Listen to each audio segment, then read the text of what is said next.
ಅಲ್ಲಪ್ಪ, ನಿಮ್ಮ ಅಧ್ಯಕ್ಷ ಮಾತಾಡ್ಬೇಕಿದ್ದು ಜವಾಬ್ದಾರಿ ಅವ್ನ ಕೆಲಸ ಆಯಿತು. ನಿಮ್ಗೆ ಏನಪ್ಪ ಏನು ಹೇಳಿದ್ದೀರ?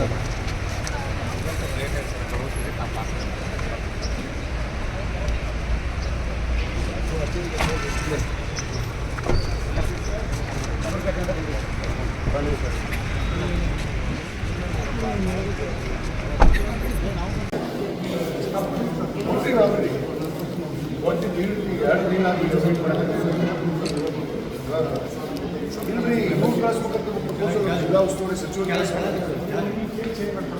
ಕಳಿಸಿ ನೋಡಿ.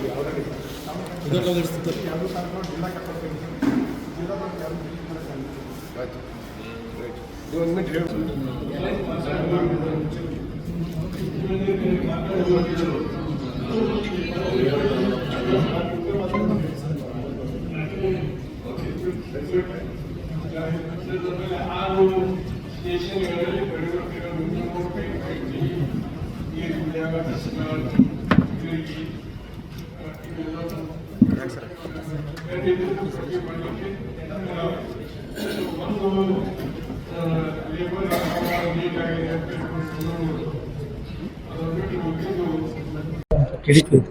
ದಿಢೀರೇನ್ರಿ ಅಲ್ಲಿ ಆಫೀಸಿಗೆ ಬನ್ನಿ. ನಾನು ಆಫೀಸಿಗೆ ಬಂದು ಮುಗಿಸಿ ಹೇಳ್ರಿ.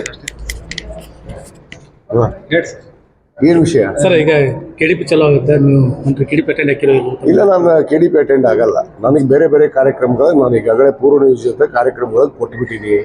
ಇದು ನನಗೆ ನಿನ್ನೆ ಮಧ್ಯಾಹ್ನ 4 ಗಂಟೆಗೆ ನಮ್ಮ ಪುನೀತ್ ಅವರು CPO ನನಗೆ ಫೋನ್ ಮಾಡಿದ್ರು. ಆಮೇಲೆ 8:30 ಮೇಲೆ ನಮ್ಮ ಜಿಲ್ಲಾ ಪಂಚಾಯತಿ CEO ಕೂಡ ಫೋನ್ ಮಾಡಿದ್ರು. ಅವ್ರಿಗೆ ನಾನು ಭಾಳ ಸ್ಪಷ್ಟವಾಗಿ ಹೇಳಿನಿ, ನಾಳೆ ನನ್ನದೇ ಆದ ಕಾರ್ಯಕ್ರಮಗಳು, ಪೂರ್ವ ನಿಯೋಜಿತ ಕಾರ್ಯಕ್ರಮಗಳು ಕೊಟ್ಬಿಟ್ಟಿನಿ. ನನ್ನ ಪಂಚಾಯತ್ ಇಲೆಕ್ಷನ್ ಇದೆ, ನಾನು ಅಲ್ಲಿ ಹೋಗಬೇಕಾಗಿದೆ. ಅದಕ್ಕೆ ಈ ಸಭೆ ಕೂಡ ತ್ಯಾಗ ಮಾಡಿ ಹೋಗ್ತಾ ಇದ್ದೀನಿ. ಹೌದು, ಕೊನೆಗಳಲ್ಲಿ. ಇದು ಜಿಲ್ಲೆಯ ಶಾಸಕರನ್ನ ಈ ರೀತಿಯಾಗಿ ಕತ್ತಲಲ್ಲಿಟ್ಟು ಸಭೆ ನಡೆಸುವಂಥದ್ದು ಸಚಿವರು ಅದೇ ತಿಳಿಸ್ಬೋದಾಗಿತ್ತು. ಅಲ್ಲಲ್ಲ, ಏನೋ ಪಾಪ ಅವ್ರಿಗೆ ಒತ್ತಡಕ್ಕೆ ಏನೋ ಮಾಡಿರಬೇಕು. ಬಟ್ ಸ್ವಲ್ಪ ಪೂರ್ವದಲ್ಲಿ ತಿಳಿಸೋದು ಒಳ್ಳೆಯದು ಅಷ್ಟೇ.